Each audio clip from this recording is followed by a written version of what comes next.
খ্রিস্টপূর্ব ৬০০ বছর আগের কথা। চারপাশ নিস্তব্ধ, গভীর রাত্রি, গঙ্গার তীরে ছোট্ট একটা গ্রাম। কিন্তু সেই নিস্তব্ধতার ভেতরে ছিল অশ্রুত আর্তনাদ, ছিন্ন ভিন্ন মুখ, কাটা নাক, গলে যাওয়া চেহারা। কেউ যুদ্ধের বলি, কেউ বা রাজনীতির, কেউ বা সমাজের নিষ্ঠুর শাস্তির শিকার। তাদের মুখে একটাই প্রশ্ন, আমরা কি আবার মানুষ হয়ে ফিরতে পারি? তখনই আবির্ভাব তার, যিনি শুধু শরীরের ক্ষত নয়, আত্মবিশ্বাস সারাতেন অস্ত্র দিয়ে। ঋষি সুশ্রত, পৃথিবীর প্রথম শল্য চিকিৎসক। তিনি গড়ে তুলেছিলেন এমন এক বিদ্যা যা আজকের প্লাস্টিক সার্জারির জন্মদাতা। একজন যুবক রাজকার্যের সময় অপরাধে অভিযুক্ত। তার নাক কেটে ফেলা হয়েছিল প্রকাশ্যে, গায়ে ছিল কলঙ্ক, মুখে ছিল শূন্যতা। সুশ্রত তাকে নিয়ে গেলেন নির্জনে, বা হাত ধরে রাখলেন কপালের চামড়ায়, ডান হাত সূক্ষ্ম ব্লেডে। তারপর নিখুঁত কৌশলে সেই চামড়া টেনে এনে বসালেন নাকের জায়গায়। তার অস্ত্রাগারে ছিল প্রায় ১২৫টি অস্ত্রোপচারের যন্ত্র। তার লেখা সুশ্রত সংহিতার প্রতিটি যন্ত্রের নাম ও কাজ বর্ণনা করা আছে। মণ্ডলাগ্র, নাক ও কানের সূক্ষ্ম কাজের জন্য ব্যবহার করা হয়। নক্ষত্রী, ক্ষত থেকে কাটা বা ফোড়া তোলার যন্ত্র। তিনি লিখেছিলেন, কপালের চামড়া যতটা টেনে আনা যায় তা যত্নে কেটে মুখে বসাতে হবে।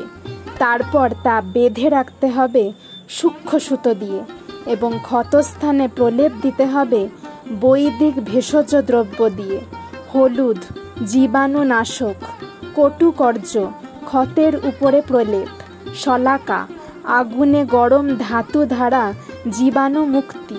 ঋষি সুশ্রত শুধু রোগ সারানোর কৌশল শেখাননি, তিনি বলেছিলেন একমাত্র ভালো সার্জারি তখনই সম্ভব যখন 4টি স্তম্ভ একসাথে দাঁড়িয়ে থাকে।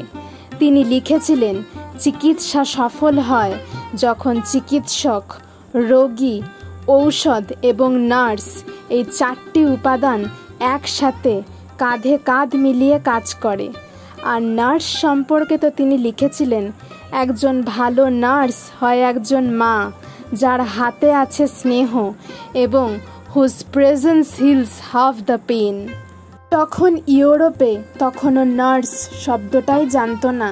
সেখানে প্রাচীন ভারতে একজন রুগ্ন মানুষের কাছে নার্স ছিলেন একজন দেবীর রূপ, যিনি সারিয়ে তুলতেন শুধু শরীর নয়, তার সাথে মন। কাশীর ধারে সুশ্রতের আশ্রম ছিল শুধু এক ক্লাসরুম নয়, ছিল ভারতের প্রথম মেডিকেল স্কুল। তিনি ছাত্রদের আগে শেখাতেন আসরিক নয়, সুশ্রুতিক অস্ত্রচালনা। তাদের হাতে আগে দিতেন কুমড়ো, শশা বা মৃত পশুর শরীর, যাতে শেখা যায় কাটা, সেলাই, রক্ত পরিষ্কার এবং চামড়া প্রতিস্থাপনা। অস্ত্রোপচার শুধু হাতের দক্ষতা নয়, ছিল মন আর ধৈর্যের পরীক্ষা। এখন পাশ্চাত্যে চিকিৎসা মানে ছিল ধর্মীয় প্রার্থনা। তখন ভারত আবিষ্কার করে ফেলেছিল প্লাস্টিক সার্জারি, প্যাথোলজি ও অ্যানাটমি।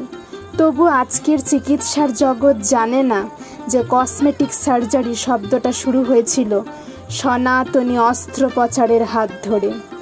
সুশ্রত নামটা মেডিকেলের পাঠ্য বইয়ে খুবই সীমিত, কিন্তু তিনি জানতেন রোগ সারাতে ওষুধ লাগে, কিন্তু মানুষ ফিরিয়ে আনতে লাগে সম্মান। আজ যখন কেউ তার চেহারা ফিরে পায় অস্ত্রোপচারে, একবার কল্পনায় ফিরুন গঙ্গার পাড়ে, যেখানে একজন ঋষি, তার হাতে ধরা মণ্ডলাগ্র যন্ত্র, একজন হারিয়ে যাওয়া মুখ ফিরিয়ে দিচ্ছেন আশা, প্লাস্টিকে নয়। এ ছিল মানুষ গড়ার প্রাচীনতম শিল্প।